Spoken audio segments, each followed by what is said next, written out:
Hi, everybody. Welcome to Attendance Bias. I am Brian Weinstein, your host. My guest today is my friend Thom Epps, who chose to discuss Phish's July 9th, 1999 show at Merriweather Post Pavilion. Thom refers to this show as, quote, what should have been his first show. Thom and I have known each other for a very long time, and we've attended a handful of Phish shows together, so we love going back and forth about the band. Part of today's discussions include the context of Phish's sound in 1999, whether or not What's the Use is overplayed or was overplayed, and a time in our lives when we could still miss a Phish show because our parents wouldn't let us go. But enough of that. Let's time travel back to Merriweather Post Pavilion on July 9th, 1999. Thom, welcome to Attendance Bias. Thanks, Brian, man. It's so good to be here. And we've been talking about this for a while, and I'm so glad that it's finally happening. Yeah, no, me too. I'm happy to have you. So before we get into Phish or anything, tell us a little bit about yourself. Where did you grow up? All right. So my name is Thom Epps. I grew up in Towson, Maryland, just north of Baltimore, very close to Merriweather, though I've never yet seen Phish at Merriweather. We'll get into that later.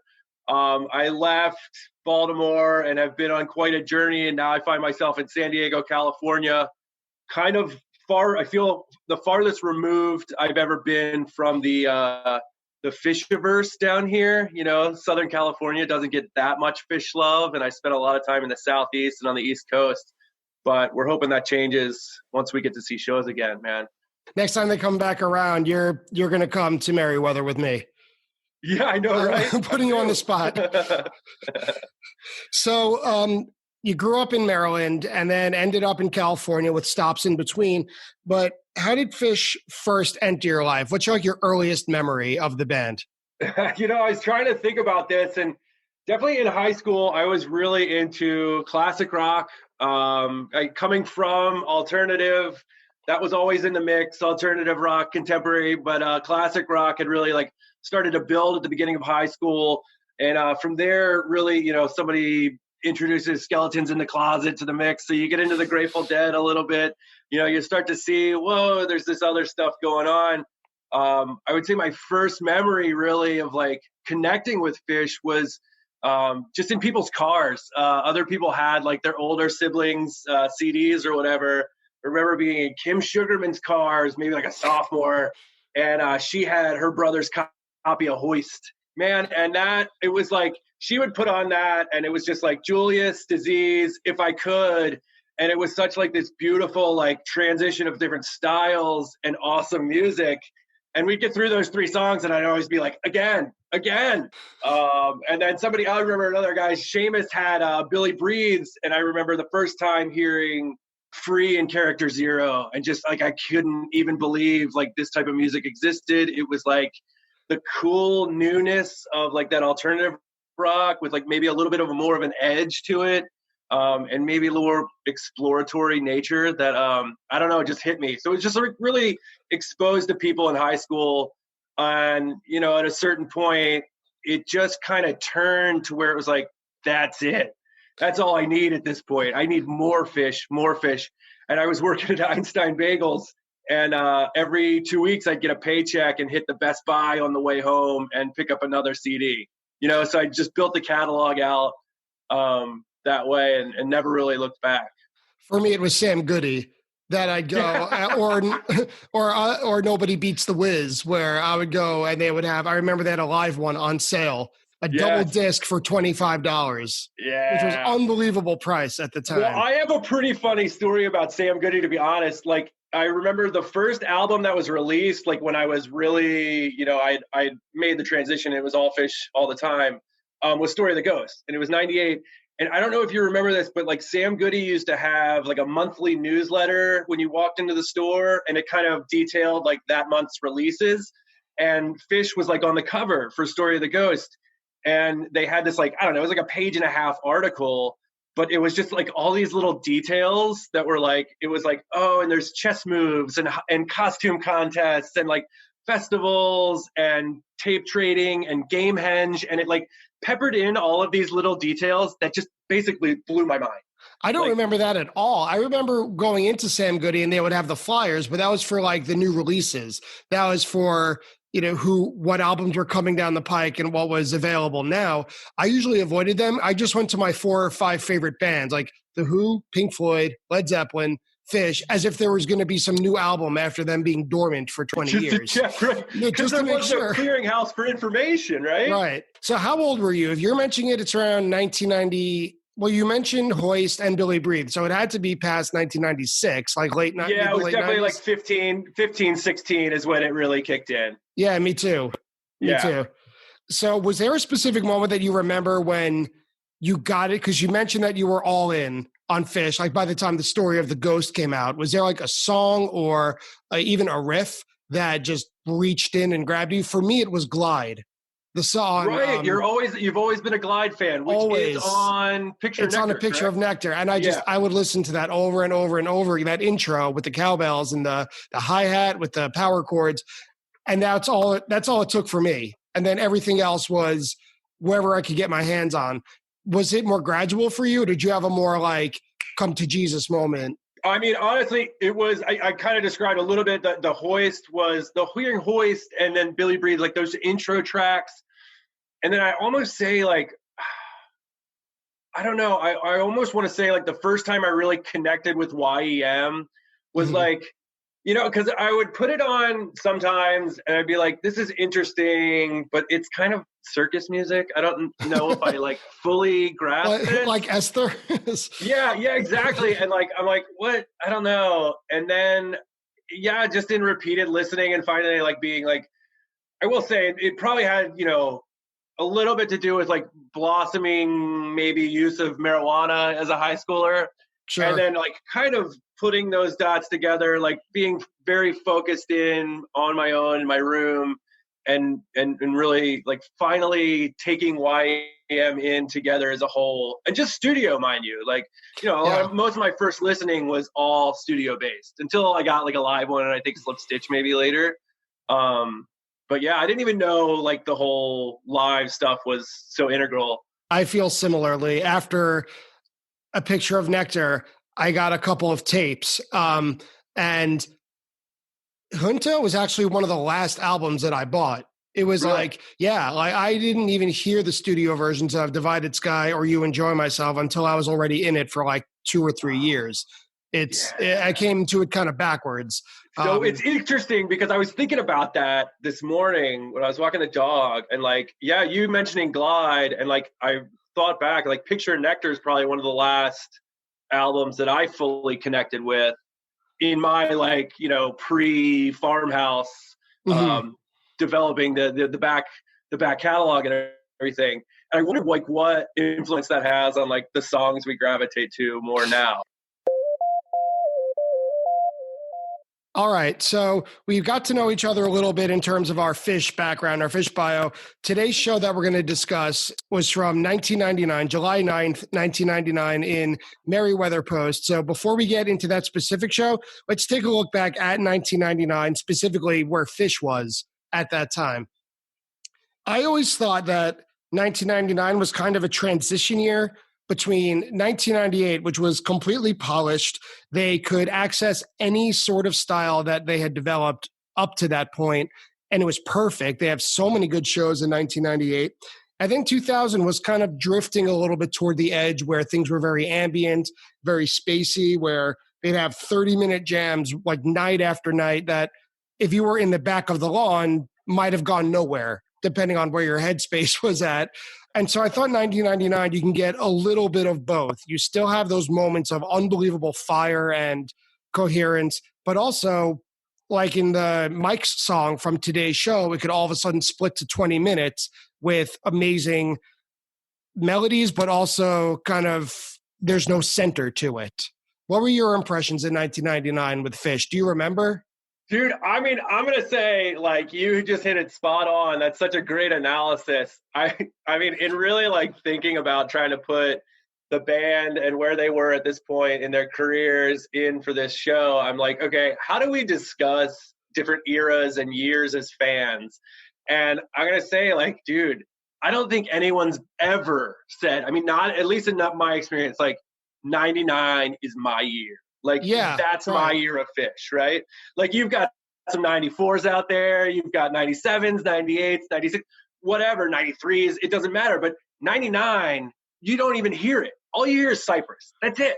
Like, I don't know that people like really discuss the shows from these tours and like in that same light. And I don't know what it is. And I've always wondered if I kind of hopped onto the live scene in 99. So is it like generally it's too real to me to discuss in that light, maybe as like something that's historical that I hearken to versus like I experienced it? I don't know. So those are deep thoughts, but I would say like, yeah, you're spot on. Like in listening to the show, just the general vibe, it does have that like kind of polished piece, and you can hear it in some of the newer songs too. But then the jams, like they could be pointed or they could be loose and redundant and kind of aimless.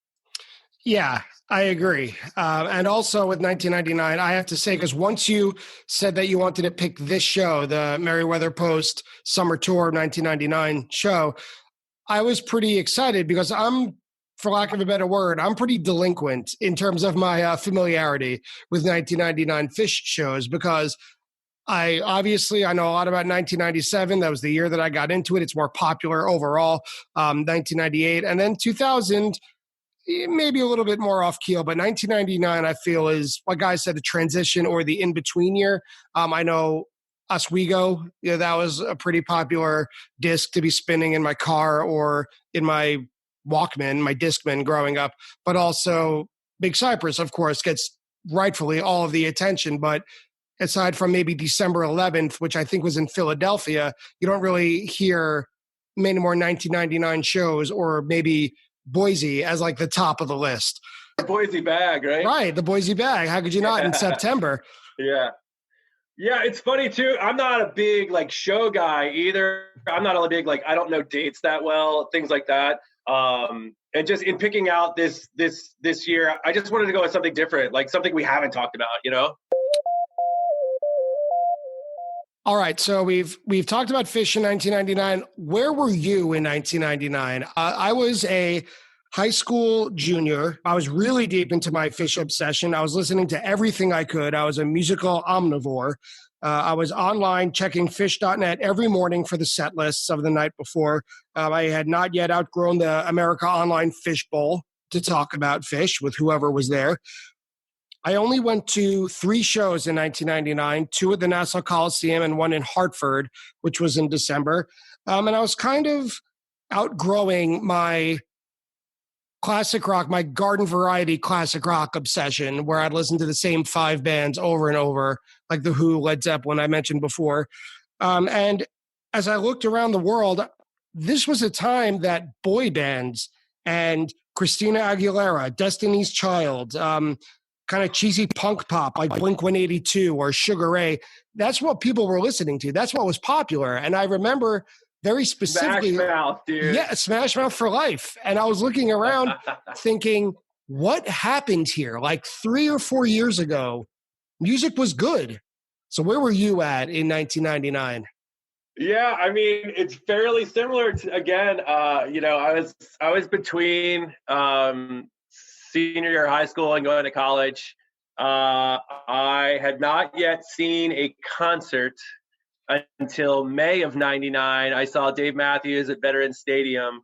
I had been a big Dave Matthews fan. I'm not going to hide it. I'm not anymore. I don't listen. I rarely listen.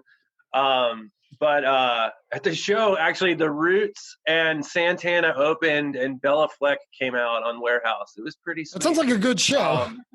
Yeah, it was good. Veterans Stadium is massive, though, so it was kind of silly. So that's my first concert. So I would say in listening, music, transitioning, I'm all Phish, 100%. Little bit of Widespread Panic. Somebody I worked with had introduced me to Light Fuse Getaway, and I was kind of into that. But mostly Phish, and really kind of discovering the live stuff at this point. Discovering that I need to go see these guys live. That's part of the experience. It's more go get that done. And so like we had plans to go see this show at Merriweather. This is why I selected this show, Brian. It should have been my first show, but because high school is the way it is, one buddy had to go out of town, and then the other one who was going to drive got grounded, like a week before the show, at a time in our lives where we could still be grounded. And so you're in Towson, right? I'm in Towson, 30 minutes from Merriweather. I used to drive by Merriweather on 29 to go to my dad's house. He lived down in Silver Spring all the time. So I was very familiar with where the venue was. I remember being a kid, and it might have even been Phish. It might have been the Dead. I don't know. Somebody was playing there, and it was mayhem on the highway. But yes, could have gone by myself. A little too naive and, maybe nervous to go by myself at this point in my life.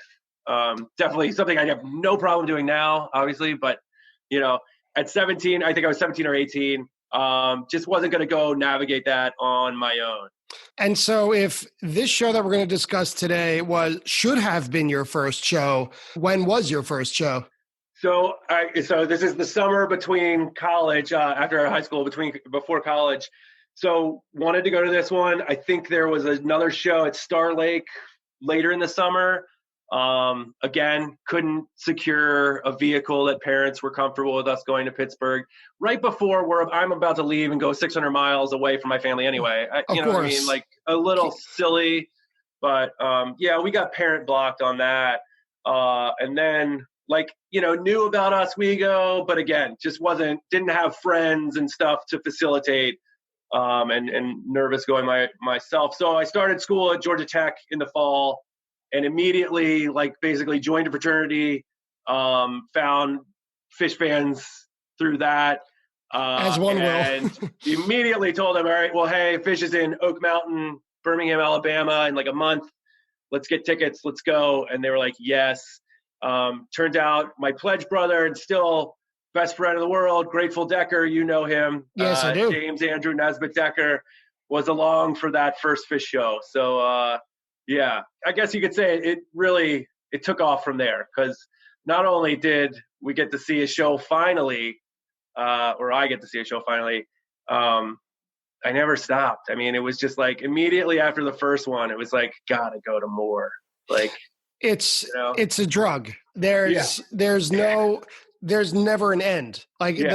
Whenever you go to one, whenever it's over, it's just how much time until the next one. As soon as those lights come back up, the first thought is, when is the next one going to be? Yeah, it's crazy. And there's just so many layers and stories and I don't know. I just love hearing everybody else's different stories about how they found it and what it was. I can distinctly remember this moment at my first show where they were playing Maki Supa. And I really had to go to the bathroom. So I was walking out on the mezzanine level, and it was kind of gravelly, and it had rained a little bit, and time just slowed down, and they're playing Maki Supa, and it's there's this crunch of gravel and flip-flops and dreads kind of flailing around me. And I was just dude, this is what I want to do. This is amazing. You're describing the late 90s. Where you belong. You're describing late 90s Phish to a T. If you could crystallize it in an image. I bought corduroy patchwork shorts the next day. All right, so let's get into today's show. Today's show was played toward the beginning of the summer tour of 1999. It was the night before the legendary Chalk Dust Torture in Camden, New Jersey. Phish had only played Merriweather Post twice before this show, once in 1992 as an opening act for Santana, and once in 1998 as the headliner. This was their second time as a headliner. That was the Sabotage show. And believe it or not, they have appeared at Merriweather Post 16 times since 1999. I found that to be pretty interesting. I was pretty surprised that this was only the second time they played there. Me too. 1999 in my head sounds like they were already taking over the world. Yeah. In my head, they were headlining everywhere, selling everywhere out. So we listened to these shows on Phish.in. And so, Tom, before we get into specific tracks, what was your overall view of this show when you listened to it? So just from a Phish show standpoint, I mean, good show, solid, nothing to write home about. It's not moving to the top of anybody's lists. But I didn't really notice any bad points. You know what I mean? It was, I don't know, solid. I agree. I think like a solid B. It was like one of those shows you go to and you're just like, yeah, that was a good Phish show. But it wasn't like, wow, you're not going nuts for it. I agree. There were certainly standout points, and we'll get to those. So, looking at the first set, first couple tracks, they open with Limb by Limb, and then Farmhouse and Back on the Train. My thoughts overall, Limb by Limb was as solid as ever. It's interesting as an opener.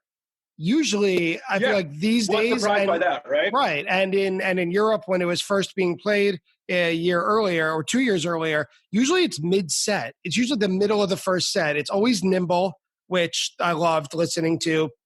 It reaches certain heights, but it's very concise. You know, that idea in 2019 when people were talking about micro jams. You know, if you remember that with shows at Mohegan Sun where they would just all of a sudden hit a peak after jamming for like 3 minutes and then the whole track would end. That term leapt into my head. Not to be confused with ripcording. Totally different. Not ripcording, micro jam, not ripcording. And then Farmhouse, again, very early. It had been around for 2 years. I felt like it was still trying to find its place in the set list, but it did have its cool guitar riff opening that is no longer around. The effect that he plays at the end of Farmhouse in this era, I don't know that he really plays it that much anymore, but that watery effect in the the final kind of like, the solo kind of region, I thought it was really nice here.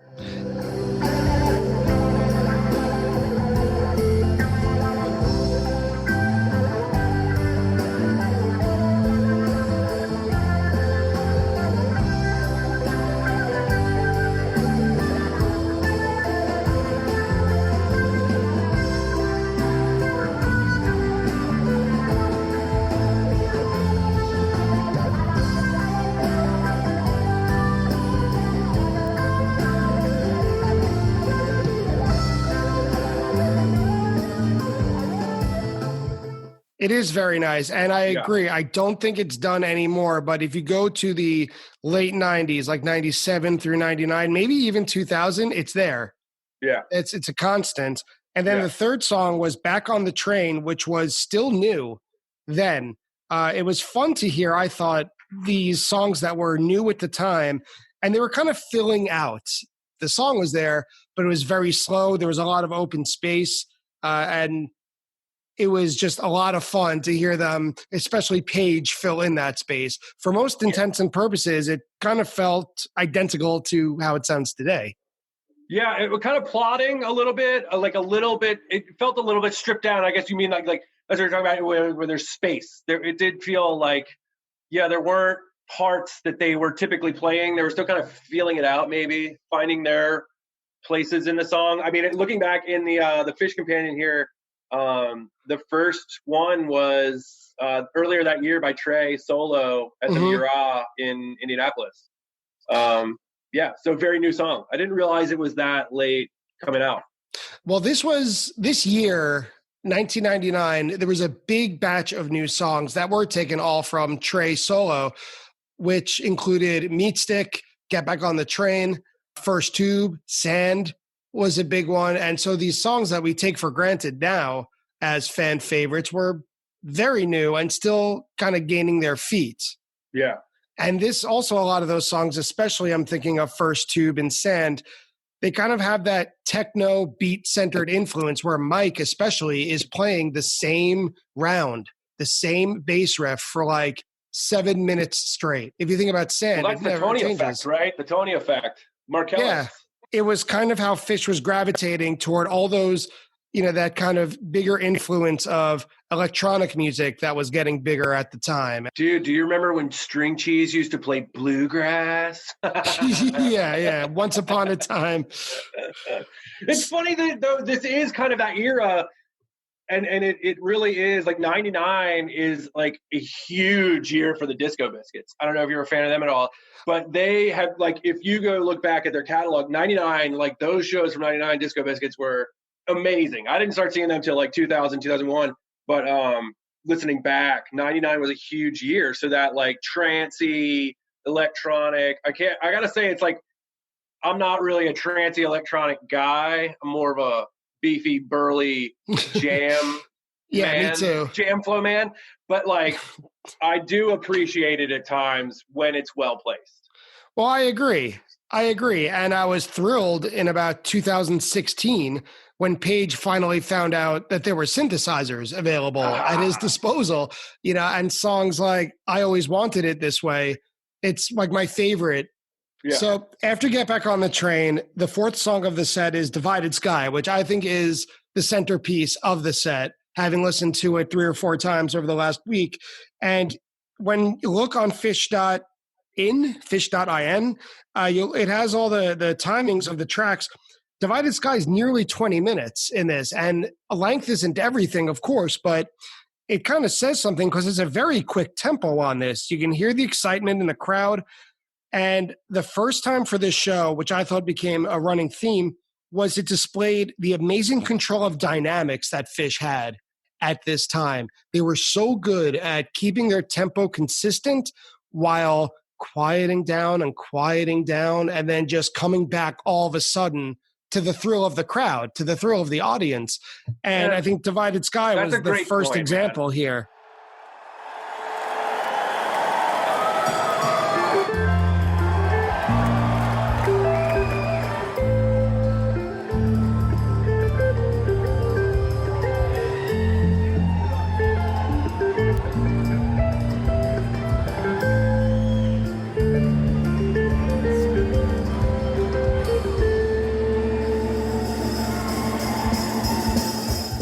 I wonder if the tree canopy nearby has anything to do with the acoustics there.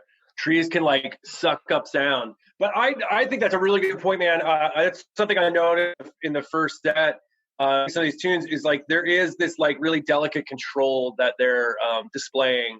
And so, I was trying to kind of contextualize their playing in terms of era, year, and maybe that's what this is. Like they are in control at this point, albeit like maybe the jams over the year don't have some sort of binding classification like some years do. I would say they're in control. I would agree. Top of their game. 100%. And so after Divided Sky was Train Song, which is, I always love it. It's short, sweet, and to the point. Yeah. Llama, which was very unexpected to me. It was extremely short. It's under 5 minutes, which is very unusual. It's kind of like a tossed off Llama. Yeah, I didn't do any homework. Like, where was Llama at this point? Like, in 99, was it still kind of a rarity or was it more frequent? I think it was somewhere in between. I think it was closer to the rarity end of the spectrum. It wasn't that common, but it's like if you went to enough shows, you might see a couple, but you could easily go to like 20 and having never seen it. Yeah, because I feel like nowadays, like if you see a Llama, that's a great, like it's good. You know what I mean? They're not busting it out all the time. They're actually probably busting out the slow Llama. I was going to say, Llama nowadays. Right. But I don't know. You didn't really hear everybody go nuts. So after Llama, the short Llama, there's Driver, which I absolutely love. And you want to talk about rarities? This song was played 10 times in 1998, but only twice in 99. Kind of fell off. It kind of got its start with like Trey solo stuff, and then I guess they weren't finding a place for it in the set list. Yeah. I will say, like, in really revisiting this, sorry to go off the side tangent, but if you look set list to set list, there seems to be a lot less, like, structure. Like, I hate to phrase that, but, like, it seems like it's more of a mixed bag, right? Like, nowadays, you have certain songs are going to come in your second set opening slot. Some songs are, like, second setters, middle setters, this, that. It seems like there's more fluidity just in what I'm seeing right now, but I don't know. Well, I agree, and I think this first set kind of represents that. Before we touch on that part, though, just to close it all off, so the set goes Limb by Limb, Farmhouse, Back on the Train, Divided Sky, Train Song, Llama, Driver, and then to close it, Runaway Jim, which I kind of wrote as the other, quote, centerpiece of the set. Aside from Divided Sky, it stretched to 12 minutes, which was not always the case. I thought it definitely it went a little out, like away from the Just Jim structure to more of a noodly space, but in a good way. Like I thought it was playful and just a unique version. I would agree. Notable. If you're going to make a list of runaway gyms, this one should be on that list. Yeah.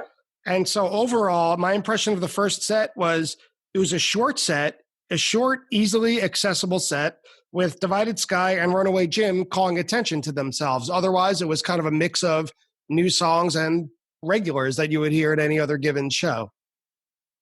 Yeah, it's got summer first set written all over it. You know what I mean? Like, yeah.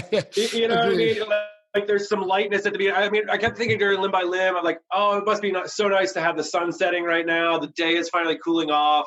You're so excited, and you kind of have this like pretty Limb by Limb to settle in with.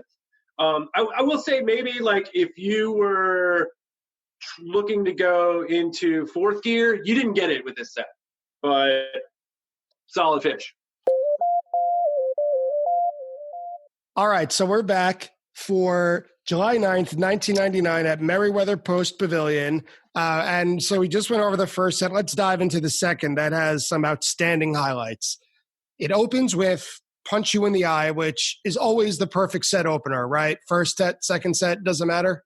I mean, yeah, dude, I'm a big Punch guy. So, like, yeah. I thought this version lacked like a show opening punch to it, if you will. I don't know. It was so I think it was like they were fighting the restraint of sticking to the song, which I think is like one of my favorites. I actually wrote gets into a groove around 3 minutes that has a Michael Jackson type feel.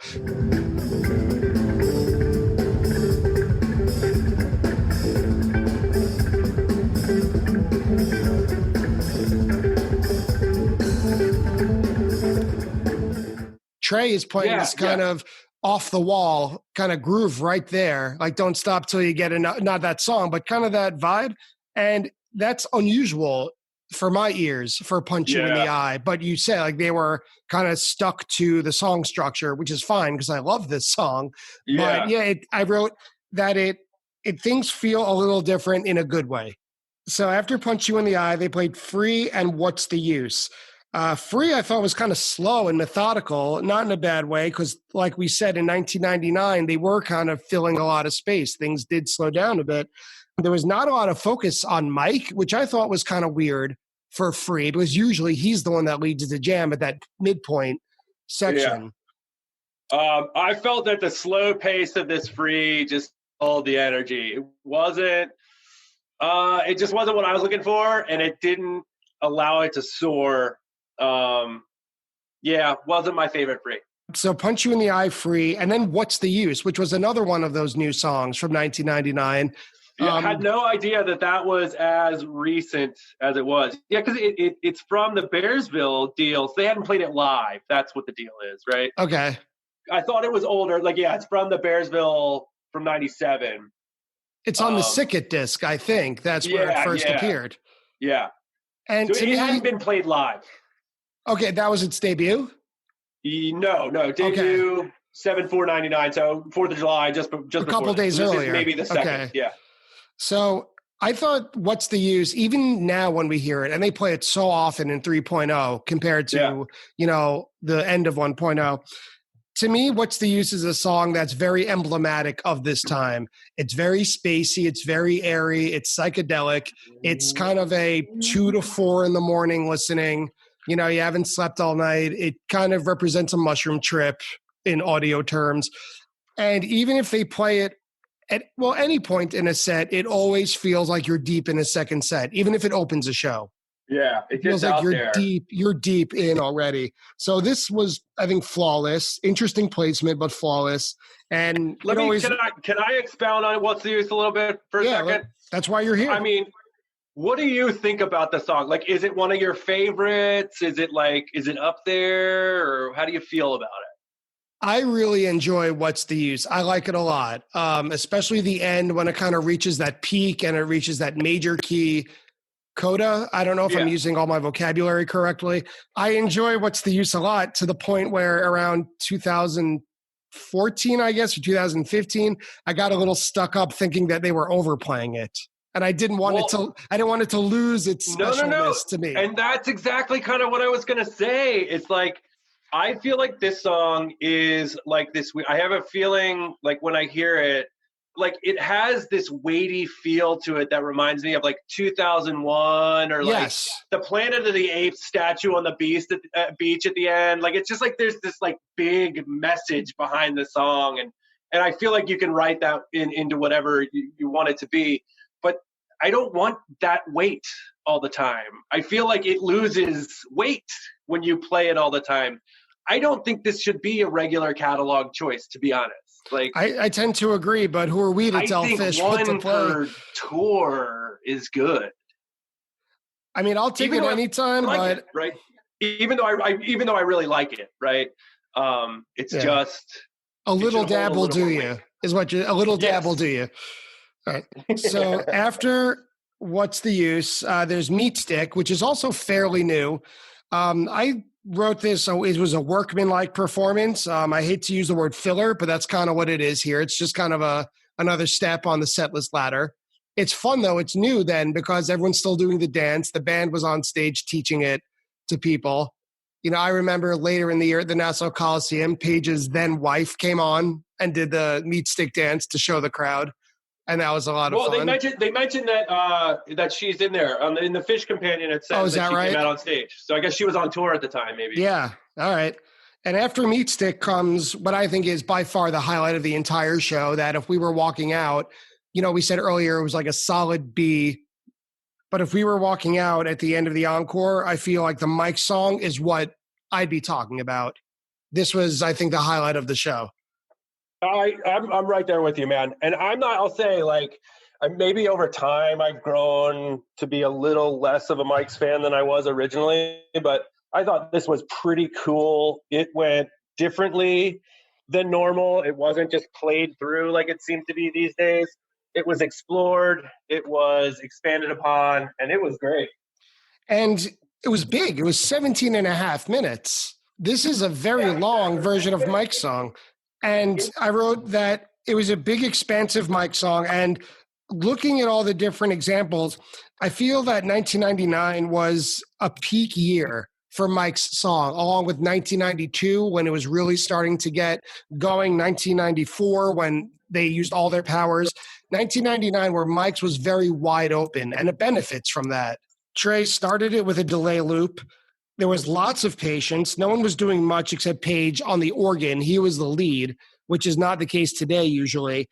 And again, it got very quiet and soft. It was almost like a hey jamming or a hey jam with just differences in dynamics. Again, it was the same jam, just getting softer and softer. It was a masterclass in dynamics. It was like what they showed in Divided Sky.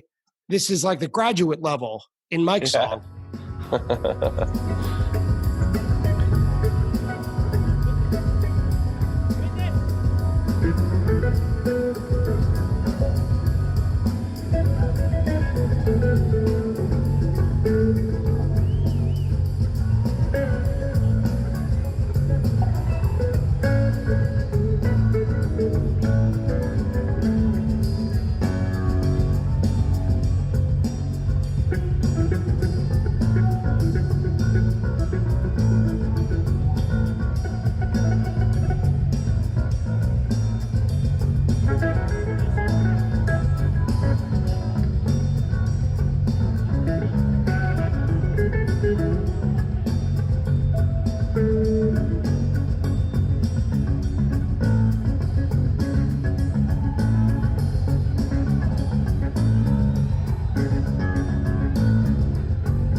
Heck yeah. And what did we go into from there? Well, there was even more to it.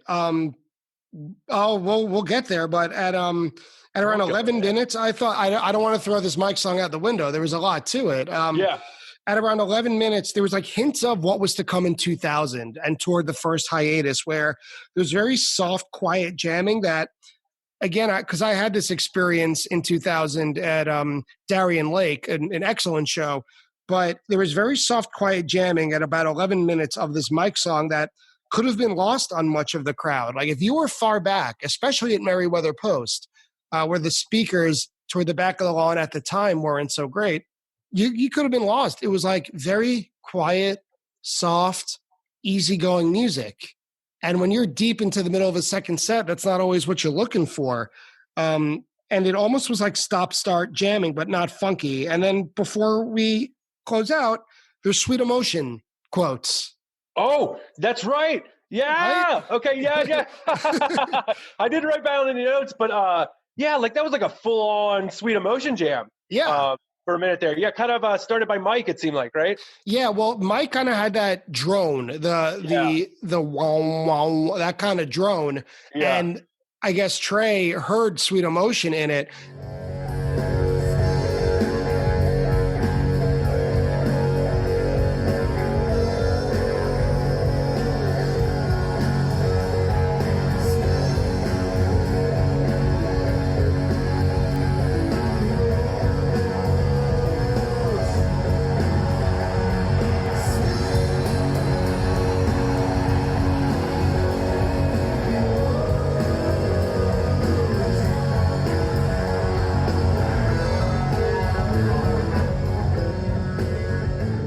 And what I loved about that is what I love about Phish is no matter where they are in the audio universe, they always have that gag. Like their sense of humor is never, ever far. So they always bring something fun, something new, something that maybe going to make you laugh, you know? Yeah. The sense of humor is such a huge thing for this band. And they're never far from it. Even in 1999, when they're starting to tilt closer to ambient music and kind of like formless sound, there's still Sweet Emotion by Aerosmith as a goof in the middle of a big dramatic Mike song. And then once it closes out, it gets, again, more dissonance before segueing into Twist, which delighted me with the old-fashioned intro that had the, that was vocals. That was one of my favorite parts of the show. The Twist? Absolutely. Yeah. Such an interesting, like, harken back to like, oh yeah, when this was kind of like first being formulated. I don't know, maybe I had something on, my wife had something on yesterday, and it was a really good twist. And nowadays twists are like so way different than they were in the original format. Yeah, very much. Cool. This one was very tentative.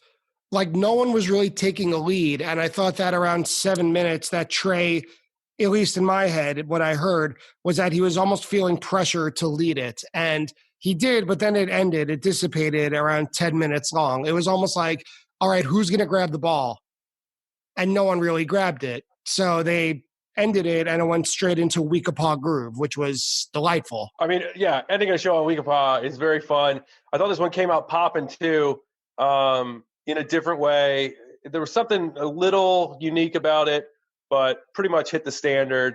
You're leaving the show just happy with that one. Well, what was unique about it was maybe the Macarena teases in the beginning of it. Yeah. Just to remind you, we're in 1999.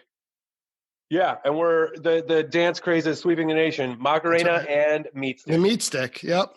And the encore was Harry Hood, which you could never say no to, ending it with a Mike's Groove and then an encore of Harry Hood, which had an excellent slow build. It was very piano heavy, which is my favorite when Page gives us a lot of piano.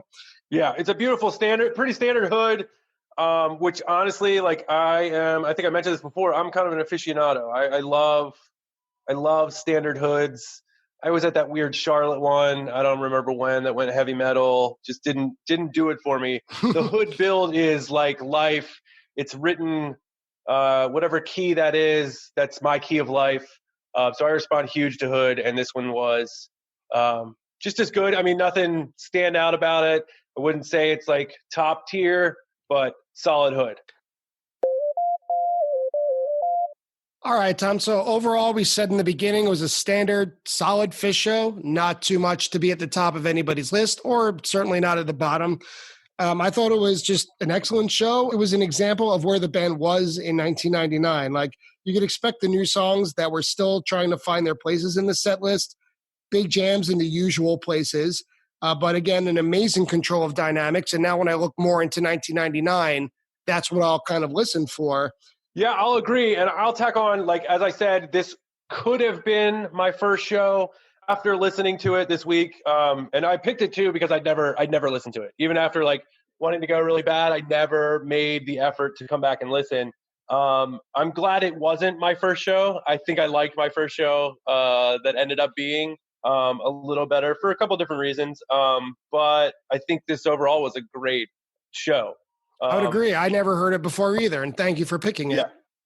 Does this make you now want to listen to more 99 Phish, would you say? It really does. Because I've listened to a number of shows from the fall tour, because I went to two of those shows, the back-to-back ones at the Nassau Coliseum. And that was a lot of very long tweezers on that tour. At least it feels that way. I haven't checked the stats, but it feels like there was a lot of My Left Toe and like very small beep boop kind of like abstractions at that time. But I feel like this in the summer of 99, they were much more the rock and roll Phish that I'm used to. Yeah, I'm definitely going to dig in myself. Maybe we'll start a trend and people will start talking about 99 now. Tom, well, thank you so much for being here. I appreciate it. You picked a great show and I loved having a chat with you. Yeah, Brian, thanks so much. This was awesome. My pleasure. And there you have it, the attendance bias discussion of July 9th, 1999 at Merriweather Post Pavilion with Thom Epps. Now it's time for a fact check. All right, first off, I'm sure there are dozens, if not hundreds of people who consider 1999 to be their favorite year of Phish. Tom and I said that we've never really heard anybody say that, but I'm sure it exists. Second, Tom refers to, quote, the Sabotage show at Merriweather Post, which was on August 8th, 1998. That show featured the Phish debuts of Sweet Jane by the Velvet Underground and, of course, Sabotage by the Beastie Boys in the encore slot.